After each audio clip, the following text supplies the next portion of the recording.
Hey, I'm Zora Pecan Gaga, and like many of you out there, I've been feeling a little anxious about what's been happening in our capital right now. By the way, that's actual footage of a cabinet meeting.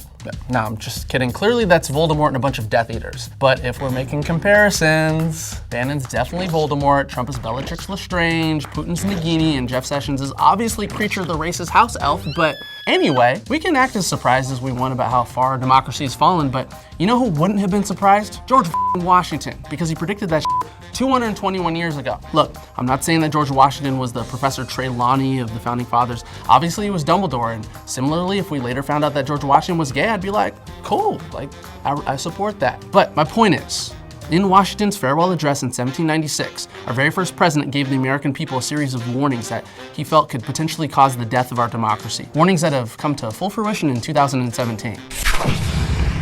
But before we get into those particulars, it's important to know the background behind George Washington's farewell address. Obviously, we know that he was the general who led America to independence, and after the British finally left, he was like, cool, like, we're independent now, about to go back to this plantation, you know what I'm saying, like, post up, like, own all these slaves. And then Thomas Jefferson and them were like, no, like, Washington, please, like, be our first president, don't go, please, please. By the way, they all sounded like Aziz Ansari. Then George Washington was like, all right, fine, like, I will. And then, like, boom, he comes out of retirement like Jordan, just, like, dunking on people, like, proverbially, like, in a presidential sense. So Washington served 2 terms and was instrumental in holding the country together, even though people in his own cabinet were seriously beefing with each other, like Broadway musical level beef. Thomas Jefferson always hesitant with the president, reticent. There was not a plane he doesn't jettison. Madison, you mad as a hatter, so take your medicine. Damn, you all worship than the national debt isn't.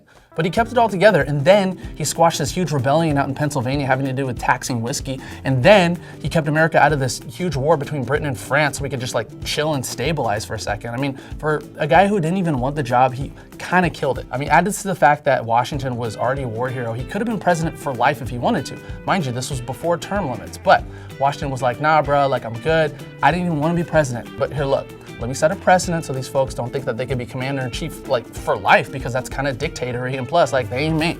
Like, they ain't Washington, they ain't me. So Washington announces that he's not seeking a 3rd term, and Thomas Jefferson and them are like, no, don't go, like, please don't go. And Washington's like, damn, like I've been trying to retire. Look, okay, it's fine. I still really care about this country, you know what I'm saying? And like, honestly, I'm kind of worried about its survival just based on like what you guys have been doing and what's been happening. So let me drop some knowledge on you guys, you know what I'm saying, before I post up at this plantation and own all these slaves.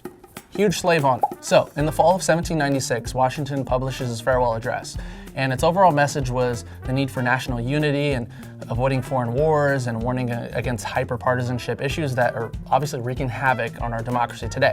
It also talked a lot about liberty and religion and, you know, not getting into too much debt. However, there are particular 4 warnings that bear an eerie resemblance to actions that are being taken by our current administration, namely the use of fake news or the gaslighting of Americans to think that real news is fake news. Once designing men may endeavor to excite belief that there is a real difference of local interests and views. One of the expedients of party to acquire influence within particular districts is to misrepresent the opinions and aims of other districts. You cannot shield yourselves too much against the jealousies and heartburnings which spring from these misrepresentations. They tend to render alien to each other those who ought to be bound together by fraternal affection.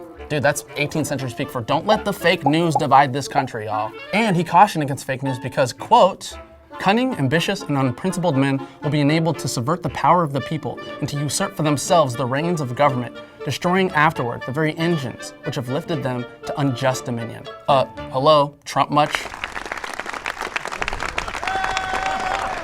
And this, George Washington argued, could lead Americans to vote in permanent despotism, or in modern speak, a dictator. What's even more insane is that Washington called out the fact that all of this nonsense, quote, opens the door to foreign influence and corruption, which finds a facilitated access to government itself. Thus, the policy and will of one country are subjected to the policy and will of another.